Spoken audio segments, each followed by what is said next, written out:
ಅರೆ ಕಡಿಮೆ ಹಾಕು ಆದ್ರೆ ಅಸಲಿ ಹಾಕು. MDH ಕಾಶ್ಮೀರಿ ಕೆಂಪು ಮೆಣಸಿನ ಪೌಡರ್. ಇನ್ನು ಪ್ರಿಯಾಂಕ್ ಖರ್ಗೆ ನಿರಂತರವಾಗಿ RSS ಮೇಲೆ ಕೆಂಡ ಕಾರ್ತಾರೆ. ಮೊನ್ನೆ ಕೂಡ ಹೇಳಿದ್ರು, ನಮ್ಮ ಪಕ್ಷ ಏನಾದರೂ ಅಧಿಕಾರಕ್ಕೆ ಬಂದ್ರೆ RSS ಅನ್ನು ಬ್ಯಾನ್ ಮಾಡ್ತೀವಿ ಅಂತ.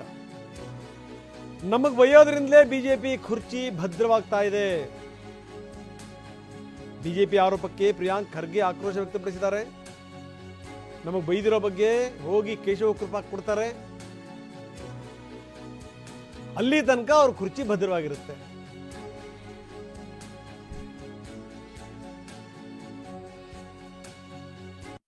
ರಾಜೀನಾಮೆ ಕೊಡಬೇಕಾಗಿತ್ತಲ್ಲ, ಗೌರವ ಉಳಿಸ್ಕೊಳ್ಳಿಕ್ಕೆ. ಕೊಟ್ಟಿಲ್ಲ. ಅದು ಬಂದು ಇಲ್ಲಿ ನಮಗೆ ಆ ಪ್ರಾಣಿ ಈ ಪ್ರಾಣಿ ಅಂತ ಬೈದಿ, ಮತ್ತದು ಬೇರೆ ಸಮರ್ಥನೆ ಮಾಡ್ಕೊಂಡು ಏನಂತ, ನಾನು ನಾಯಿ ಅಂತ ಹೇಳಿಲ್ಲ,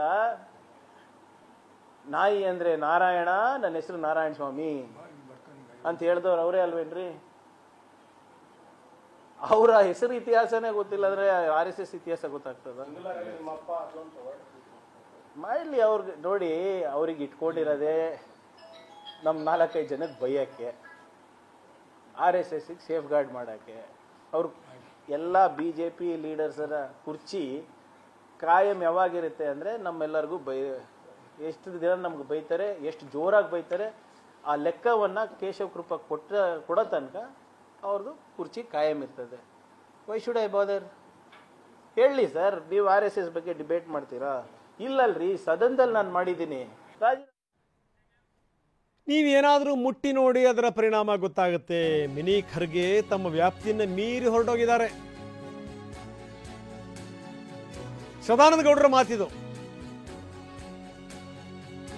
ಕಾಂಗ್ರೆಸ್ನವರು RSS ಅನ್ನು ಮುಟ್ಟಿ ನೋಡ್ಲಿ, ಅವಾಗ ಗೊತ್ತಾಗುತ್ತೆ. ಮಿನಿ ಖರ್ಗೆ ಹದ್ದು ಮೀರಿ ಮಾತಾಡ್ತಾ ಇದ್ದಾರೆ. ಅಪ್ಪ ದೊಡ್ಡ ಸ್ಥಾನದಲ್ಲಿದ್ದಾರೆ ಅಂತ ಹೆಚ್ಚೆಚ್ಚು ಮಾತು. ಬಾಯಿಗೆ ಬಂದಂಗೆ ಪ್ರಿಯಾಂಕ್ ಮಾತಾಡ್ತಾರೆ. ಇದು ಸರಿಯಲ್ಲ ಅಂದಿದ್ದಾರೆ ಗೌಡ್ರು.